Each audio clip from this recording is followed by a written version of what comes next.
வேலூர் மாவட்டம் காட்பாடி அருகே 10 வயது சிறுமிக்கு பாலியல் தொந்தரவு கொடுத்த முதியவர் போக்சோ சட்டத்தின் கீழ் பிடிபட்டார். 50 வயதான கூலி தொழிலாளி ஜாகீர் என்பவர் தனது வீட்டின் அருகே விளையாடிக் கொண்டிருந்த 10 வயது சிறுமியை தனது வீட்டிற்கு அழைத்துச் சென்று பாலியல் தொந்தரவு கொடுத்ததாக கூறப்படுகிறது. தீய சக்தி திமுக ஆட்சியில் பெண் குழந்தைகள் தெருவில் விளையாடக்கூட முடியாத அளவிற்கு பாதுகாப்பற்ற சூழல் நிலவுவது மக்களை அதிர்ச்சியடைய செய்துள்ளது. தருமபுரி மாவட்டம் பாலக்கோடு அருகே பள்ளி கல்லூரி மாணவிகளை ஏமாற்றி திருமணம் செய்த இளைஞர் போக்சோவில் சிக்கினார். கடந்த 2022இல் பாலக்கோடு பகுதியில் +1 படித்த மாணவியை அதே பகுதியைச் சேர்ந்த கார்த்திக் என்ற இளைஞர் தண்டு காரண அள்ளி திமுக ஊராட்சி மன்ற தலைவர் மணி தலைமையில் திருமணம் செய்தார்.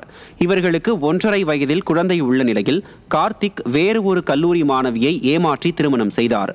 இது குறித்த புகாரை அடுத்து கார்த்திக் போக்சோவில் சிக்கினார். இதையறிந்த பொதுமக்கள் ஸ்டாலின் ஆட்சியில் பெண்களுக்கு பாதுகாப்பு என்பது துளியும் இல்லை என குற்றம் சாட்டுகின்றனர்.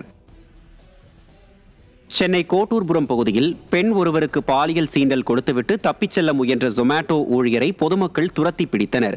வெஸ்ட் கெனால் பகுதியில் உள்ள ஒரு வீட்டிற்கு நள்ளிரவு 2 மணிக்கு சென்ற ஜொமேட்டோ ஊழியர் கிருஷ்ணமூர்த்தி அங்கு தனியாக இருந்த பெண்ணின் மொபைல் போனை பறித்துக் கொண்டு பாலியல் சீண்டலில் ஈடுபட்டதாக கூறப்படுகிறது. அப்போது அந்த பெண் சத்தம் போட்டதால் அக்கம் பக்கத்தினர் இருசக்கர வாகனத்தில் தப்ப முயன்ற ஜொமேட்டோ ஊழியரை துரத்தி சென்று பிடித்தனர். அந்த இளைஞர் சைதாப்பேட்டை சின்னமலை பகுதியிலும் இதேபோன்று குற்ற சம்பவங்களில் ஈடுபட்டிருப்பதும் விசாரணையில் தெரிய வந்துள்ளது.